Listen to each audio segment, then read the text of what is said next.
Am I the a-hole for refusing to help my siblings with our mother's funeral plans and for telling them I do not want to be named in her obituary? My mother died 2 days ago. My siblings were all with her when she died. I was not.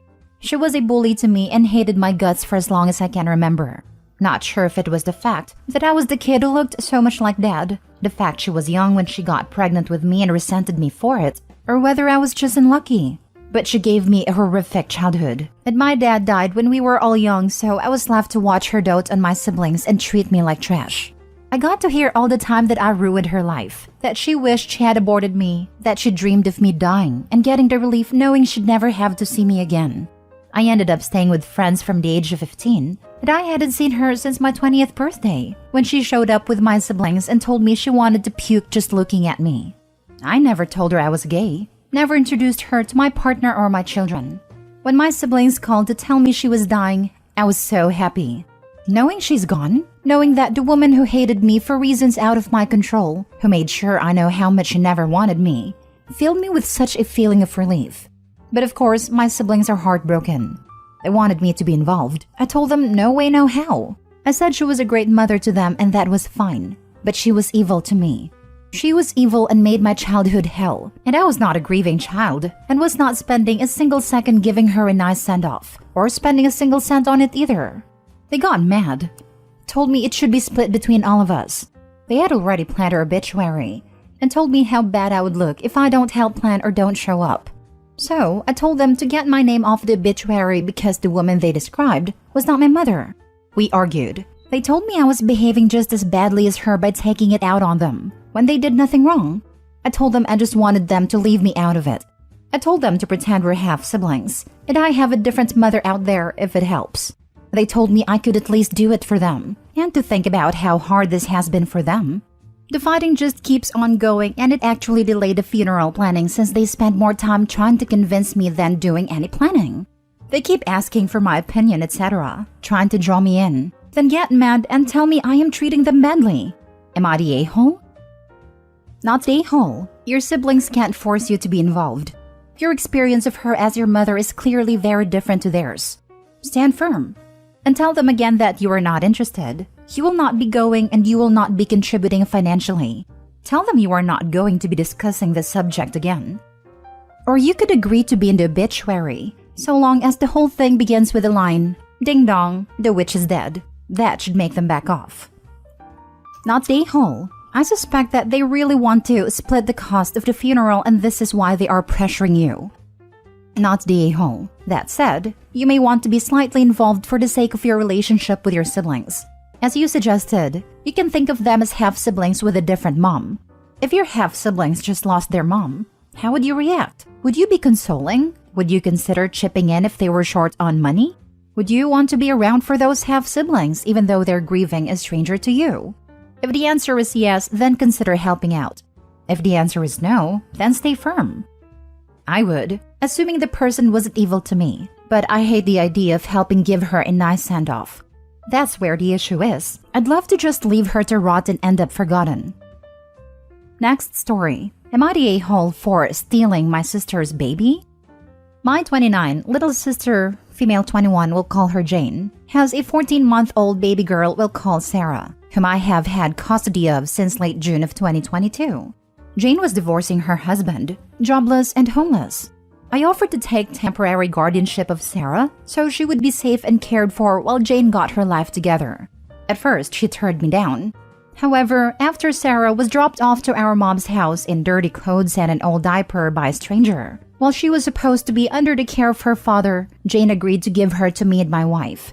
Now, we made clear that it would be temporary and that Jane would still have full access and could get Sarah back whenever she felt ready. However, during the last 6 months, Jane has completely disappeared from Sarah's life. She doesn't ask about her. She doesn't make any effort to visit her. She doesn't ask us to bring her to visit. She has gotten a job and an unsafe place to stay, yet hasn't offered to take any financial responsibility, not even in the form of buying her gifts. She doesn't call to talk to her or see her. I spoke to Jane recently about all this, and her defense is that it's too emotionally hurtful to see Sarah, because of how much it hurts and how much she misses her. Her other excuse is that she doesn't have a car or enough money to afford Ubers or diapers. I told her how absolutely ridiculous all that is. You don't need a car or money to call or text. We have always made clear we'd be willing to bring Sarah to her, and she spends a wasteful amount of money on food and vapes. Even after speaking to her about the things she should or could be doing, she still has made no changes. Because of this, my wife and I have decided to look into our legal options for adoption. Sarah has legally been abandoned, and we only need to keep her a little longer before the courts would allow termination of Jane and her husband's rights, as husband is even more missing in action than Jane is. Jane is livid about this, and is threatening all kinds of things, but has done nothing. Important information. After I offered originally, and before we actually got physical custody of Sarah, my wife and I attempted IVF and failed. We haven't told anyone about this, even family. However, I told Jane about this on day one, just so that there would be full honesty and so that none of this would seem sneaky if it were to come out later. Jane is bringing this up in a very hurtful way during all this, saying that I'm trying to steal her baby, since we can't have one of our own though we have one adopted son already. And this is very far from the truth. We are genuinely worried about the safety and well-being of Sarah if she were to go back to Jane, and the fact that Jane has essentially ghosted her baby. We feel we have every right to pursue permanent guardianship and adoption. So, am I the a-hole? Edit, as several people have asked, why don't I take in my sister too? I don't have space or money for an adult. Sarah has a bed in our room, and we spend about $700 a month on her. There is no way we could cover an adult too. And even if we could, she's not someone I would live with. She is a very unclean person, doesn't shower nor wash her clothes, and hangs out with junkies and other questionable people. She lost her last living situation because her roommate was arrested for possession of meth at home. My wife and I have a 7-year-old son, and now Sarah to protect. Not a hole. Saying you stole Sarah is just Jane's way of abandoning her child while absolving herself of the guilt. I imagine the emotions there are pretty complicated. Stop worrying about Jane or looking bad and take comfort in the fact that you are doing what is best for Sarah. Anyone who believes Jane over you isn't worth having on your team anyway. Good luck. Not the a-hole. I am an adopted kid. My mom was an addict and knew she wouldn't get her life together. Look, wait until she can legally sever ties and don't bring this up again. Keep track of every time you reach out asking for assistance or offer to take the little baby to Sarah to her mother, and she refuses or misses an appointment. In California, it's 15 months to sever ties. Do not leave her unsupervised. Once you hit your state's threshold, lawyer up and make your case. If legally you have already temporary custody, a good portion of the battle is won. It's better to maintain the status quo and peacefully win the war than preempt an uphill battle in the family court. Bide your time, make your case open and close, and then formally adopt your daughter. I wish you all the best. Thank you. This is exactly the plan. Where does the rest of your family stand on this issue? Will they support you in this process? My mom is on the fence, but all my siblings are on my side.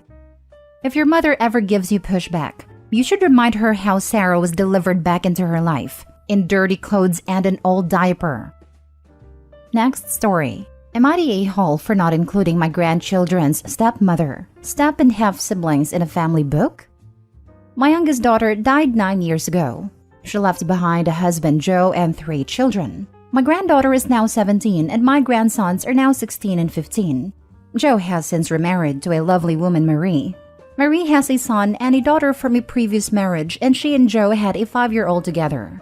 We get along fine with Marie and the other children, though I would not say we are very close, and we are definitely not like we were when my daughter was alive.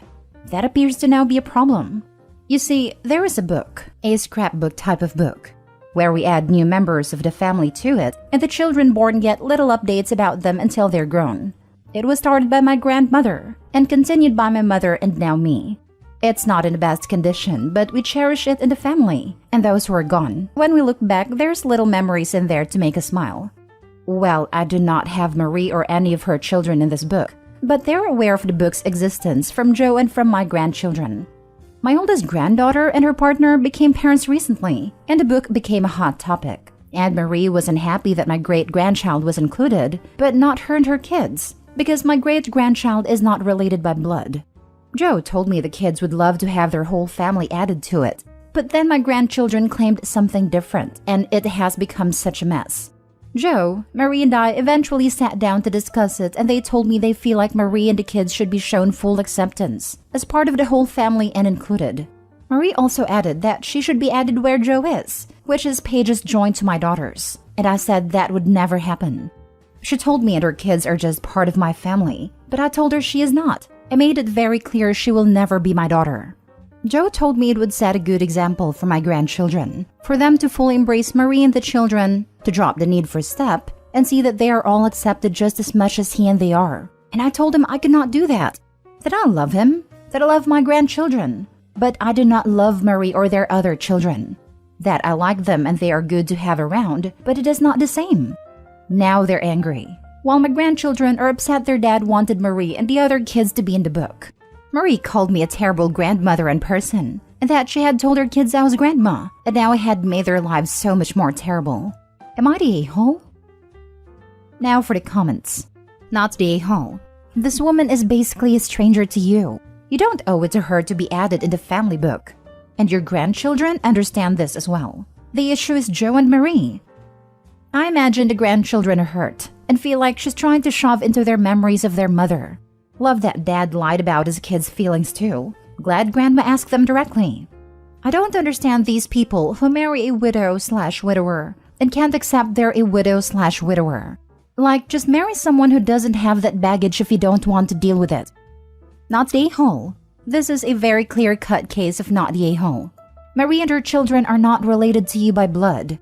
Marie is not married to your son or daughter. Marie is married to your late daughter's widowed husband. Joe only happens to be in the book because he was married to your daughter, who has since died. Joe, too, has no connection to you anymore.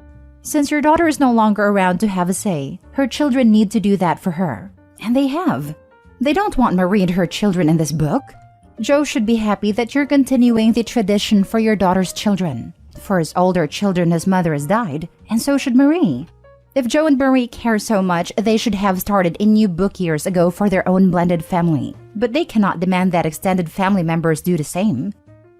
This is yet another case of step-parents trying to force relationship with their stepchildren. And in this case, she's trying to replace the dead wife/mother. I don't understand why people can't understand that step-parent is an important relationship that can exist separately from children's love for their biological parents. Last story. Am I the a-hole for telling my adult sister that our family isn't cursed because our parents got divorced? My 37 female sister Jan, 41, can't get over our parents' divorce. Our parents have been divorced for over 20 years. Growing up, it was evident from a young age that their marriage was messed up. Dad even cheated a lot and never tried to hide it. When I was 6 and Jan was 9, Dad got Mom a dozen roses. Using context clues from things I remember at a time and confirmation from family, he was trying to apologize for an affair that got out of hand, which led to a huge fight. A few years later, Jan saw something romantic/cutesy on TV and asked why he never got Mom flowers. Dad said, "Roses are cursed and make your mom mad at me." Jan periodically brings up the "roses are cursed" BS every few years. I can't keep track of what upsets Jan. She also thinks dates that end in a 1 or 2 are cursed, blue trucks on the highway are cursed, types of food, and a bunch of other stuff nobody should be expected to remember. It was my mother's birthday this weekend, and her boyfriend hosted brunch. I wasn't thinking and got Mom an arrangement that included roses. Mom loved it and put it in the kitchen. Jan showed up later with her family, all smiles, until about an hour later when she went into the kitchen, let out a blood-curdling wail, and started crying that roses were cursed and made Mommy divorce Daddy. She then ranted that I cursed the family by bringing roses into the house on Mom's birthday. I snapped and said Mom and Dad got divorced because Dad was banging his way through our whole zip code in the 90s. Flowers aren't cursed. We are not cursed. That Dad made bad choices. And if she couldn't come to terms with that, then she needed to seek treatment because her behavior wasn't acceptable or normal. She looked at me like I had interrupted her Oscar speech. She and her husband then left and we tried to salvage the day. Mom's boyfriend thanked me, but Mom and our aunts say I'm the a-hole and that Jan is sensitive and delicate and I should have known better than to bring flowers. My husband doesn't care. He just won't go to family functions with Jan there now. Not the a-hole. Your sister clearly has a lot of unprocessed trauma from the divorce. This is absolutely not normal for a grown woman to react this way 20 plus years later. She needs serious therapy. I work with one of her former coworkers, and apparently she flipped out similarly when a colleague of hers was sent roses from her husband, which led to her being fired. This happened about 7 or 8 years ago. She was around 17 when your parents divorced. She sounds like a flipping toddler. And this weird superstition is adversely affecting her family and career. You are totally right. She needs help. And what the heck does she think roses are going to do? Your parents are already divorced. Roses aren't going to make them get a second one. Not the a-hole. I was about 17. She was 21, I think. Definitely not the a-hole. Your sister is unhinged. She definitely needs therapy. She's in denial. And I think about your father and why they divorced. And it's made her the way she is. So when this outburst happened, it's almost like she was in a dissociated state and was speaking as if she was a child again. I think that's giving her a little too much leeway. She 100% knows what she's doing. Not the a-hole, but you and her didn't live the same past. This was a really tough one for me to learn. That my trauma from our childhood isn't the same as my brother's and sister's trauma, even if we lived through the same event. It seems like these curses are a way for her to control things that can be controlled and are overwhelming for her. I get it seems like she's victimizing herself, but maybe she doesn't have the same emotional strength, mental skills, or tools that you do. It's okay you snapped. Family is super frustrating, but try to remember something that scares you doesn't scare someone else. Something that makes you laugh doesn't make someone else laugh. Trauma and memories are the same way. I get that, but after a certain amount of time, 20 years perhaps, we don't have to continue to be held hostage by someone else's traumatic outbursts.